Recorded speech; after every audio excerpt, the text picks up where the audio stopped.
सबको मेरा नमस्कार। आज का विषय है विज्ञान कक्षा 6 का पहला चैप्टर भोजन। इस पाठ से हम लोग पढ़ेंगे कि भोजन कहाँ से आता है, हमें भोजन क्यों आवश्यक है, भोजन का मुख्य तत्व और उनका कार्य क्या है, संतुलित भोजन क्या होता है, भोजन से संबंधित सावधानियों के बारे में भी पढ़ेंगे।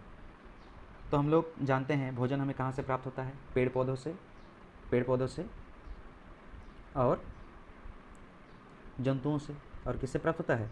जंतुओं से प्राप्त होता है। अब हम लोग पढ़ेंगे कि भोजन ग्रहण करने के आधार पर जंतुओं का प्रकार। तो पहला प्रकार क्या है? पहला प्रकार है आपका शाकाहारी, दूसरा है मांसाहारी और तीसरा है आपका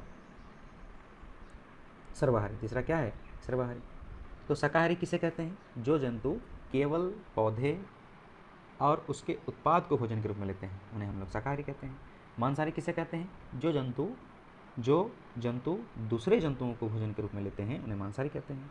और सर्वाहारी किसे कहते हैं? वैसे जंतु जो पौधे को भी और जंतु को भी अपने भोजन के रूप में लेते हैं, उन्हें हम लोग सर्वाहारी कहते हैं। चलिए आगे बढ़ते हैं। हम लोग पढ़ेंगे अब हमें भोजन क्यों आवश्यक है। ये भोजन जो है हमारे लिए क्यों आवश्यक है? तो हमें भोजन इसलिए आवश्यक है क्योंकि हमें जीवित रहना है, और जीवित रहना है तो हमें ऊर्जा चाहिए। तो भोजन जो है हमारे शरीर को ऊर्जा प्रदान करता है, और ये ऊर्जा तभी प्रदान करेगा जब उस भोजन में क्या होगा? पोषक तत्व होगा। उस भोजन में क्या होगा? पोषक तत्व होगा। चलिए आगे बढ़ते हैं। तो वो पोषक तत्व क्या क्या होगा? वो पोषक तत्व आपका होगा कार्बोहाइड्रेट, प्रोटीन, वसा, विटामिन तथा खनिज लवण होगा। इसके अतिरिक्त हमें रुक्षांश और जल भी शामिल करना होगा।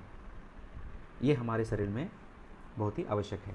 तो पोषक तत्व के बारे में हम लोग पढ़ लिए, ये चाहिए हमको। अब यहाँ पे हमको दिया है, देखिए मुख्य भोजन का मुख्य पोषक तत्व जो है एक चित्र बना के दिया है, आप इसे पढ़िए। अब हम लोग पढ़ेंगे कार्बोहाइड्रेट का परीक्षण। तो कार्बोहाइड्रेट का परीक्षण के लिए हमें क्या चाहिए? जिस खाद्य पदार्थ में आपको कार्बोहाइड्रेट का परीक्षण करना है वो लेना है, और साथ में आयोडीन का घोल लेना है। तो यहाँ पे जो दिया गया है वो खाद्य पदार्थ आलू का टुकड़ा को लिया है, यानी आलू का एक टुकड़ा लेंगे और उसमें आयोडीन का घोल 2-4 बूंद हम उसमें डाल देंगे। अब देखेंगे कि क्या परिवर्तन होता है। तो उसमें हमें दिखाई मिलेगा नीला और काला रंग का एक मुझे वहाँ पे दिखाई मिलेगा। खाद्य पदार्थ का रंग नीला और काला क्या हो जाएगा, ठीक है, नीला और काला रंग हो जाएगा। अब ये नीला और काला ही दर्शाता है कि उसमें कार्बोहाइड्रेट है, यानी नीला और काला होने पर वो मंड क्या दर्शाएगा? मंड की उपस्थिति को दर्शाता है, और मंड ही कार्बोहाइड्रेट है। ये जो मंड है ये क्या है? कार्बोहाइड्रेट है। कार्बोहाइड्रेट का क्या है? एगो रूप है। चलिए आगे बढ़ते हैं और हम लोग पढ़ेंगे प्रोटीन का परीक्षण। प्रोटीन का परीक्षण के लिए हम क्या करेंगे कि उस खाद्य पदार्थ को लेंगे जिसमें हमें प्रोटीन का परीक्षण करना है, और साथ ही हम लोग क्या लेंगे? कॉपर सल्फेट और कास्टिक सोडा। कास्टिक सोडा को सोडियम हाइड्रोक्साइड कहता है। ये इंपॉर्टेंट है, ये आप लोग याद रखिएगा। तो हम लोग क्या करेंगे? यहाँ पे खाद्य पदार्थ लिया है दाल का चूर्ण। तो दाल का चूर्ण लेने के बाद हम लोग क्या करेंगे? एक परख नली में 5 ग्राम चूर्ण लेंगे, यानी दाल का चूर्ण 5 ग्राम लेंगे, कॉपर सल्फेट का 2 बूंद लेंगे, उसके बाद कास्टिक सोडा का 10 बूंद लेंगे। अब उसे हम लोग क्या करेंगे? 5 मिनट तक प्रतीक्षा करेंगे। अच्छी तरह से क्या करें? परख नली को अच्छी तरह से परख नली को हिलाएंगे और 5 मिनट तक प्रतीक्षा करेंगे। इसमें हमें क्या परिवर्तन दिखाई मिलेगा? इसमें हमें परिवर्तन दिखाई मिलेगा कि खाद्य पदार्थ जो है उसका रंग बैंगनी हो जाएगा। उसका रंग क्या हो जाएगा? बैंगनी कलर का हो जाएगा, और ये बैंगनी रंग दर्शाता है कि उसमें प्रोटीन है। उसमें क्या है? प्रोटीन है। चलिए आगे बढ़ते हैं। अब हम लोग पढ़ेंगे वसा का परीक्षण। वसा का परीक्षण करने के लिए हम यहाँ पे खाद्य पदार्थ लिए हैं मूंगफली। क्या लिए हैं? मूंगफली लिए हैं। क्या लिए हैं हम लोग? मूंगफली लिए हैं। तो मूंगफली के दाने लेंगे और कुछ सफ़ेद कागज़ लेंगे। मूंगफली के दानों को हम लोग क्या करेंगे? टुकड़ा करेंगे। टुकड़ा करने के स्थान क्या करेंगे हम लोग? उसको एक कागज़ में लपेटेंगे। लपेटने के बाद जब हम उसे खोल के देखेंगे तो हमको उसमें कागज़ में हमको क्या दिखाई मिलेगा? तेल का धब्बा दिखाई मिलेगा। तेल का धब्बा दिखाई मिलेगा। तो ये तेल का धब्बा ही क्या है? वसा है। ये तेल का धब्बा ही क्या है? वसा है। ठीक है। इसके अतिरिक्त हमारे शरीर को क्या आवश्यक है? रुक्षांश। क्या है? रुक्षांश चाहिए, और जल भी आवश्यकता है। तो रुक्षांश हमें किससे प्राप्त होगा?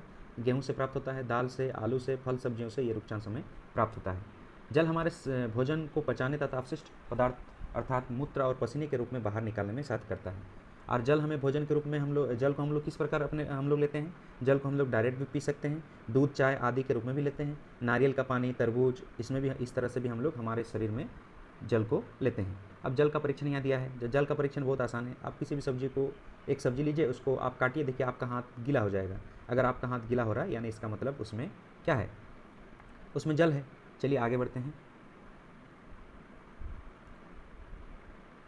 अब हम लोग पढ़ेंगे कि पोषक तत्व और उनका कार्य। तो पोषक तत्व और उनका कार्य क्या है? तो अभी पढ़े हम लोग पोषक तत्व क्या क्या होता है। कार्बोहाइड्रेट होता है, वसा होता है, प्रोटीन होता है, विटामिन होता है, खनिज लवण होता है, वृक्षांश और जल भी हमारे पोषक तत्व में देखिए शामिल है। ठीक है, ये पोषक तत्व एक्चुअली नहीं है, ये हमारे भोजन में एक मुख्य घटक है, ये मुझे चाहिए, ये हम लोग वृक्षांश और जल हमारे शरीर को चाहिए।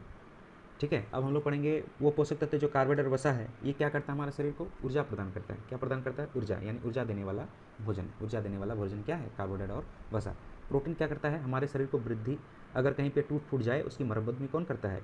ये प्रोटीन। यानी आप कहीं पे कट वट जाता है तो देखिएगा वो धीरे धीरे ठीक हो जाता है, तो वो किस कारण होता है? क्योंकि हम लोग प्रोटीन का सेवन करते हैं। अब विटामिन और खनिज लवण क्या करता है? विटामिन क्या करता है? विटामिन हमारे रोगों से लड़ने में सहायक है। और खनिज लवण क्या करता है? स्वस्थ शरीर को स्वस्थ रखने में सहायक करता है। वृक्षांश क्या करता है?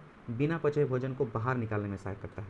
यानी आप जो भोजन किए हैं, भोजन करने के बाद जो पचा नहीं या पच जाने के बाद उसे बाहर निकालने में कौन सहायक करता है? वृक्षांश। जल को भी आवश्यकता है, यानी पोषक तत्व में देखिए शामिल क्या है, लेकिन ये पोषक तत्व नहीं है, लेकिन याद रखिएगा जल जो है हमारे पोषक को अवशोषित करने में, यानी ऊपर में जितना आप पढ़े कार्बोहाइड्रेट, वसा, प्रोटीन, विटामिन, खनिज लवण, ठीक है, ये पोषक तत्व है, वृक्षांश पोषक तत्व नहीं है। ठीक है, तो ये जो पोषक तत्व है ये जल के बिना हम लोग उसे अवशोषित नहीं कर सकते हैं। ठीक है, तो पोषक तत्व को अवशोषित करने में जल की आवश्यकता होती है। चलिए आगे बढ़ते हैं। अब हम लोग पढ़ेंगे विटामिन के प्रकार, कार्य एवं अभावजन्य रोग, यानी विटामिन ए से क्या, ए का क्या काम और इससे कमी से क्या होगा। तो विटामिन ए क्या करता है? आंखों को स्वस्थ रखता है, साथ ही त्वचा को स्वस्थ रखता है। आंख सबको याद रखता है, आप त्वचा भी याद रखिएगा। इसकी कमी से क्या होगा? दृष्टिहीनता या रतौंधी, रात में नहीं आपको दिखाई मिलेगा। अब विटामिन बी क्या है? हृदय और परिसंचरण तंत्र को स्वस्थ रखता है। हृदय और परिसंचरण तंत्र को स्वस्थ कौन रखता है? Vitamin B. और इसकी कमी से क्या रोग होगा? Very very. विटामिन सी क्या करता है? रोगों से लड़ने में सहायक होता है। विटामिन सी क्या करता है? रोगों से लड़ने में सहायक करता है। इसकी कमी से क्या रोग हो जाएगा? स्कर्वी। इसकी कमी से क्या रोग हो जाएगा? स्कर्वी। अब विटामिन डी क्या करता है? विटामिन डी का काम है हड्डी और दांत को मजबूत करना, यानी हड्डी को मजबूत करने के लिए हमें विटामिन डी चाहिए, क्योंकि विटामिन डी में कैल्शियम होता है। विटामिन डी में क्या होता है? कैल्शियम। कैल्शियम का उपयोग करने में सहायता करता है कौन?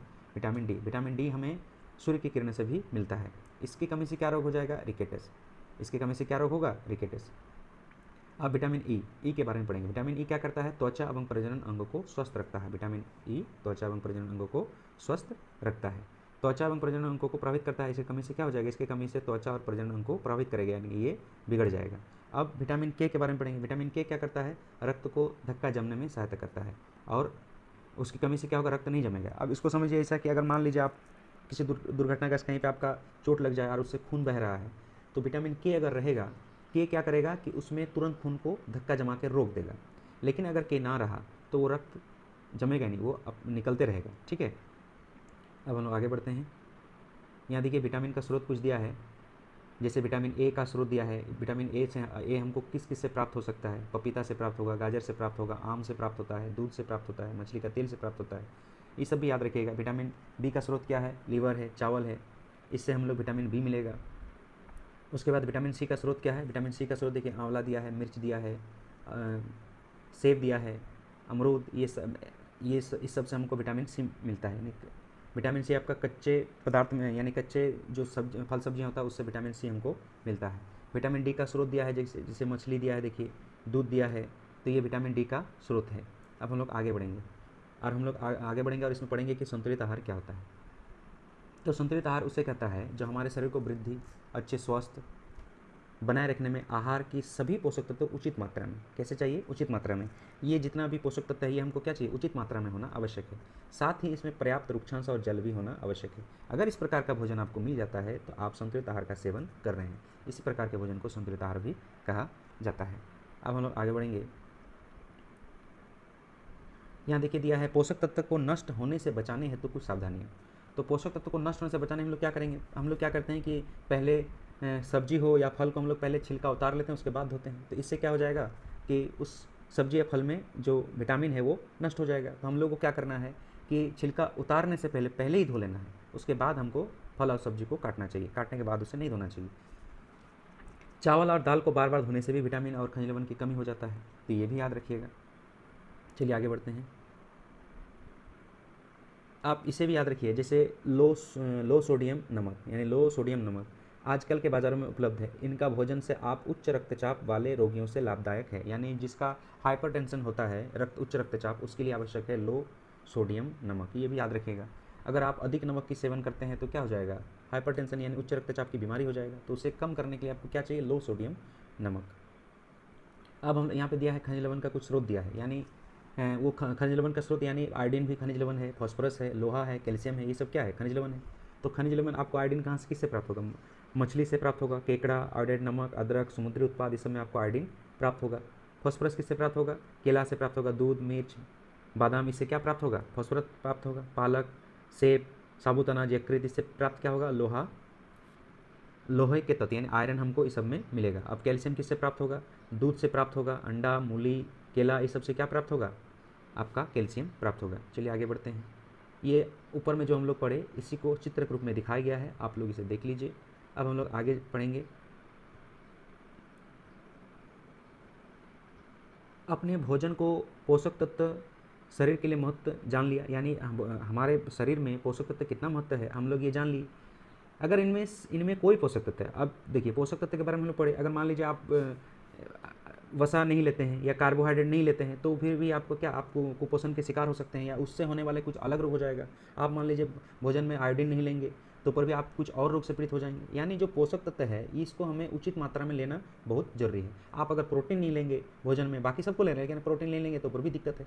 यानी क्या करना है कि भोजन में हमको सभी पोषक तत्व को उचित मात्रा में चाहिए। तो अभी हम लोग पढ़ेंगे कि कोई कुपोषण का शिकार कैसे हो जाता है। जब शरीर को आवश्यक मात्रा में पोषक तत्व नहीं मिले तो शरीर को कुपोषण कहते हैं। यानी जब शरीर हमें आवश्यक मात्रा में पोषक तत्व नहीं मिलेगा तो कुपोषण का शिकार होगा। कुछ उदाहरण देखिए दिया गया है, इसमें देखिए 2 फोटो दिया गया है। इसमें देखिए आप सूखा रोग से ग्रसित एक रोगी है और एक क्वाशियोरकर रोग से पीड़ित बच्चा है। ये दोनों आप याद रखिएगा। तो सूखा रोग क्यों होता है, सूखा रोग इसलिए होता है क्योंकि कम भोजन मिलने पर प्रोटीन तथा कार्बोहाइड्रेट की मात्रा कम हो जाती है। कम भोजन मिलेगा तो प्रोटीन भी नहीं मिलेगा, कार्बोहाइड्रेट भी नहीं मिलेगा। इससे शरीर क्या हो जाता है, दुबला पतला हो जाता है और पसली की हड्डियां दिखाई देने लगता है। इसे हम लोग कहते हैं सूखा रोग। अब क्वाशियोरकर जो है ये जो रोग है ये भोजन में प्रोटीन की कमी से होता है। ठीक है, ये आप याद रखिएगा, ये आप पूछ सकता है। जो भोजन में वृद्धि, जो बच्चों में क्या हो जाता है, वृद्धि को रुक जाता है और पेट फूल जाता है, इस बीमारी को क्वाशियोरकर कहा जाता है। अब रतुंधी क्यों होता है हम लोग पढ़े, विटामिन ए की कमी से रतुंधी होता है जो रात को दिखाई नहीं मिलेगा।